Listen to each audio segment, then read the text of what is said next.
ശംശായ്ക്ക് സ്തുതിയായിരിക്കട്ടെ. ആത്മീയ ഭോജ്യത്തിൽ ഇന്ന് നാം ചിന്തിക്കുന്നത് ബൈബിളിലൂടെ കടന്നു പോകുമ്പോൾ നമുക്ക് കിട്ടുന്ന ഒരു സന്ദേശം, ഒരു മുന്നറിയിപ്പ് എന്ന് വേണമെങ്കിൽ പറയാം.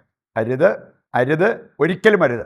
ഒരിക്കലും നമ്മൾ ചെയ്യരുതാത്ത ചില കാര്യങ്ങളെക്കുറിച്ച് ദൈവത്തിൻ്റെ വചനം കൃത്യമായിട്ട് നമ്മെ പഠിപ്പിക്കുന്നുണ്ട്. ഈ അരുത് ലംഘിച്ചാൽ ഉണ്ടാകാവുന്ന കാര്യങ്ങൾ ചില ബൈബിൾ കഥാപാത്രങ്ങളെക്കുറിച്ച് ചിന്തിക്കുമ്പോൾ പോലും നമുക്ക് മനസ്സിലാക്കാൻ പറ്റും. ഒരു കുടുംബത്തിലുണ്ടായ ഒരു കാര്യം, മകള് തെറ്റായ ഒരു റിലേഷൻഷിപ്പിലേക്ക് പോയി. ഇതേക്കുറിച്ച് അറിഞ്ഞ മാതാപിതാക്കൾ പല പ്രാവശ്യം അവളോട് പറഞ്ഞു, നീ ഇതുമായിട്ട് മുമ്പോട്ട് പോകരുത്, പോയാൽ നിനക്ക് തന്നെ അതിൻ്റേതായിട്ടുള്ള ഭവിഷ്യത്തുണ്ടാവും. പക്ഷെ അത് അവൾ മാനിച്ചില്ല. അവൾ ആ റിലേഷൻഷിപ്പുമായിട്ട് മുമ്പോട്ട് പോയി. പിന്നീട് അവളുടെ കുടുംബത്തിലും അതുപോലെ തന്നെ അവൾ വിവാഹം കഴിച്ച് ചെന്നിടത്തുമൊക്കെ ഉണ്ടായ ആ ഒരു പ്രയാസങ്ങളെക്കുറിച്ച്, പ്രശ്നങ്ങളെക്കുറിച്ച് അവൾ പങ്കുവച്ച ഒരു കാര്യമാണ്. അരുത് ലംഘിച്ചാൽ നമ്മുടെ ജീവിതത്തിലാണേലും ഉണ്ടാകാവുന്നത് വൻ നഷ്ടമാണ്, വലിയ നാശമാണ് എന്നുള്ളത് കർത്താവിൻ്റെ വചനം കൃത്യമായിട്ട് നമ്മെ ഓർമ്മിപ്പിക്കുന്ന ഒരു കാര്യമാണ്. ആദ്യമായിട്ട് ഏതാനും ബൈബിൾ കഥാപാത്രങ്ങളെ വചന വെളിച്ചത്തിൽ നമ്മൾ ചിന്തിക്കുമ്പോൾ ഈ അരുത് ലംഘിച്ചതിൻ്റെ ഫലമായി എത്രമാത്രം അവരനുഭവിക്കേണ്ടി വന്നു എന്നുള്ളത് മനസ്സിലാക്കാൻ പറ്റും. ഉൽപ്പത്തി 3-ാം അധ്യായത്തിലൂടെ കടന്നു പോകുമ്പോൾ ആദ്യ മാതാപിതാക്കൾ ദൈവം അരുതെന്ന് പറഞ്ഞത് മാനിച്ചില്ല. നിങ്ങൾ ആ ഒരു ഫലം ഭക്ഷിക്കരുത് എന്ന് ഒരു വിലക്ക് കർത്താവ് ഏർപ്പെടുത്തിയതാണ്. പക്ഷെ അവർ ആ സർപ്പത്തിൻ്റെ പ്രേരണ, സാത്താൻ്റെ പ്രേരണയ്ക്ക് വശംവദരായി അവരാ അരുത് ലംഘിച്ചു. റിസൾട്ട് എന്തായിരുന്നു എന്നുള്ളത് നമുക്ക് എല്ലാവർക്കും അറിയാവുന്നൊരു കാര്യമാണ്. പറുദീസായിൽ കഴിഞ്ഞിരുന്ന ആദ്യ മാതാപിതാക്കൾ പെരുവഴിയിലേക്ക് എറിയപ്പെട്ടതുപോലെയായി. പറുദീസായിൽ നിന്ന് അവരെ പുറത്താക്കി, വാതിലടച്ച് സീൽ വെച്ചു. അവര് പറുദീസ അനുഭവത്തിലായിരുന്നവര്, പറുദീസ എന്ന് പറഞ്ഞാൽ ദൈവം ഉണ്ടായിരുന്നു, ഒന്നിനും ഒരു കുറവില്ലായിരുന്നു. ആ അവസ്ഥയിൽ നിന്നും അവര് പെരുവഴിയിലേക്ക് വലിച്ചെറിയപ്പെട്ട പോലത്തെ ഒരവസ്ഥ. ദൈവം അരുതെന്ന് പറഞ്ഞത് ലംഘിച്ചാൽ നമ്മുടെ ജീവിതത്തിൽ ഉണ്ടാകാവുന്ന നഷ്ടം എത്ര വലുതാണ് എന്നുള്ളത് നമുക്ക് മനസ്സിലാക്കാൻ പറ്റും. ജോഷുവ 7-ാം അധ്യായം, അതിൻ്റെ തലക്കെട്ട് തന്നെ ആഖാന്റെ പാപം. ദൈവം ചില അരുത് ഇസ്രായേൽക്കാർക്ക് കൊടുത്തിരുന്നു. നിങ്ങൾ ജെറിക്കോ പട്ടണത്തിൽ പോയി ആ പട്ടണം കൈയടക്കുക എന്ന് പറഞ്ഞാൽ അവിടെയുള്ളവരെ നിങ്ങൾക്ക് കീഴ്പ്പെടുത്താൻ പറ്റും, അതിനുള്ള ശക്തി ഞാൻ നിങ്ങൾക്ക് തരും. പക്ഷെ ഒരു കാര്യം പറഞ്ഞിരുന്നു, നശിപ്പിക്കപ്പെട്ട ആ പട്ടണത്തിൽ നിന്നും നിങ്ങൾ യാതൊന്നും എടുത്തുകൊണ്ട് പോരരുത്. അതൊരു അരുതായിരുന്നു. പക്ഷെ നമ്മൾ കാണുകയാണ്, ആഖാൻ ചില സാധനങ്ങൾ കണ്ടപ്പോൾ, ഒരു വിശിഷ്ടമായ ഒരു പുതപ്പ്, കുറച്ച് വെള്ളി, സ്വർണം, ഇങ്ങനെയുള്ള കാര്യങ്ങളൊക്കെ കണ്ടപ്പോൾ വിലക്കൊക്കെ അവൻ അങ്ങോട്ട് മറന്നു. എന്നിട്ട് അതിലേക്ക് ഒരാകർഷണം വന്നപ്പോൾ അത് അടിച്ചു മാറ്റി. എന്നിട്ട് തൻ്റെ കൂടാരത്തിൽ കൊണ്ടുപോയി ഒളിപ്പിച്ചു വെച്ചു. പിന്നീട് നമ്മൾ കാണുകയാണ്, ആയിപ്പട്ടണത്തിനെതിരെ ഇസ്രായേൽക്കാർ യുദ്ധത്തിന് പോയി. ആയിപ്പട്ടണക്കാർ അശക്തരാണ്. ജെറിക്കോ പട്ടണക്കാരെ വെച്ച് നോക്കുമ്പോൾ ഇവർ നിസാരര്. പക്ഷെ നമ്മൾ കാണുകയാണ്, ആ ഒരു യുദ്ധത്തിൽ അവർ പരാജയപ്പെട്ടു. 36 പേര് മരിച്ചു വീഴുന്നത്, ബാക്കിയുള്ളവർ പ്രാണരക്ഷാർത്ഥം ഓടി രക്ഷപ്പെടുന്നത് ഒക്കെ നമുക്ക് കാണാൻ പറ്റും. യോശുവ നിലത്ത് കമന്ന് കിടന്ന് വസ്ത്രം കീറി ചാരം മേത്ത് വാരിയിട്ട് അനുതാപത്തോടെ പ്രാർത്ഥിക്കുകയാണ്. ദൈവത്തോട് ചോദിച്ചു, എന്തുകൊണ്ട് ഇങ്ങനെ ഒരു സംഭവം ഉണ്ടായി? ഞങ്ങൾ വളരെ എളുപ്പത്തിൽ ജയിക്കും എന്ന് വിചാരിച്ചതാണ്. ദൈവം പറഞ്ഞു കൊടുത്തത് എന്താണ്? അരുതെന്ന് പറഞ്ഞത് നിങ്ങളിൽ ഒരാൾ ലംഘിച്ചു, അല്ലെങ്കിൽ ആ ഒരു കർത്താവ് നൽകിയ നിർദ്ദേശം പാലിച്ചിട്ടില്ല.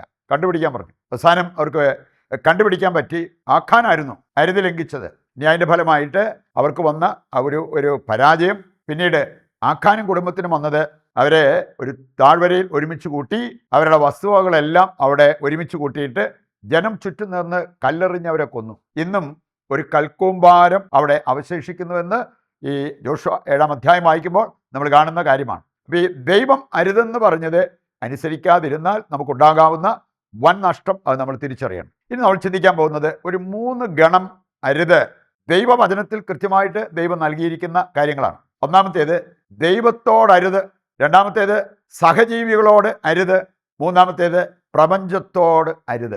ഏതാനും വചനങ്ങൾ എടുക്കുമ്പോൾ ഈ 3 ഗണം അരുതുകൾ നമുക്ക് മനസ്സിലാക്കാൻ എളുപ്പമുണ്ട്.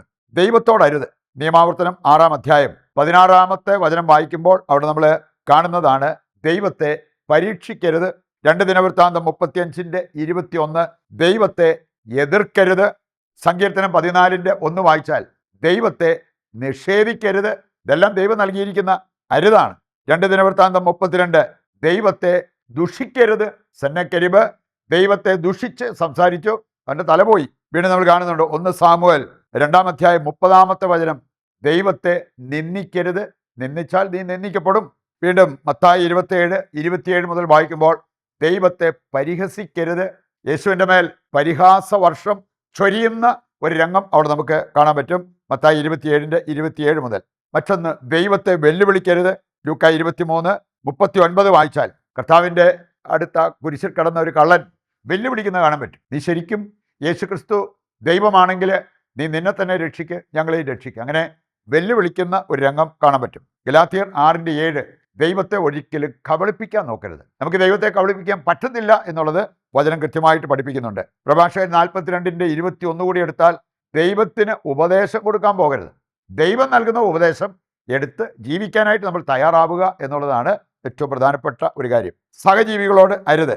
യെശയ്യാ 33:1 വചനം, ഒരിക്കലും നമ്മുടെ സഹോദരങ്ങളെ വഞ്ചിക്കരുത്. പ്രഭാഷകൻ 21:8 വായിച്ചാൽ സഹോദരങ്ങളെ ചൂഷണം ചെയ്യരുത്. ചൂഷണം ചെയ്യുന്നത് നമുക്ക് തന്നെ വിനയായിട്ട് മാറും.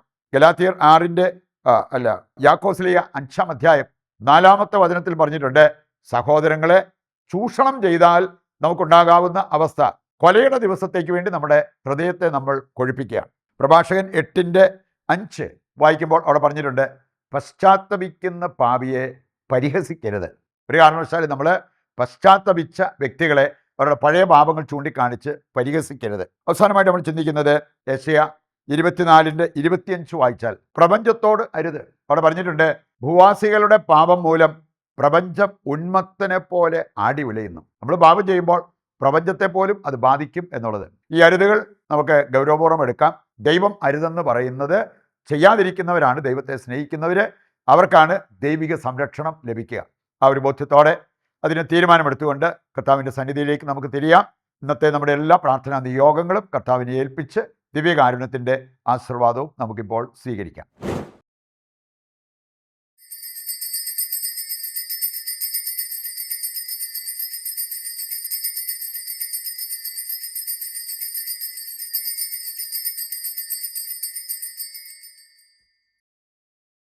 പരിശുദ്ധ പരമ ദിവ്യകാരുണ്യത്തിന് എന്നേരവും ആരാധനയും സ്തുതിയും പുകഴ്ചയും ഉണ്ടായിരിക്കട്ടെ. മറ്റൊരു എപ്പിസോഡുമായി നാളെ വീണ്ടും നമുക്ക് ഒന്നിക്കാം. ദൈവം നിങ്ങളെ സമർത്ഥമായി അനുഗ്രഹിക്കട്ടെ.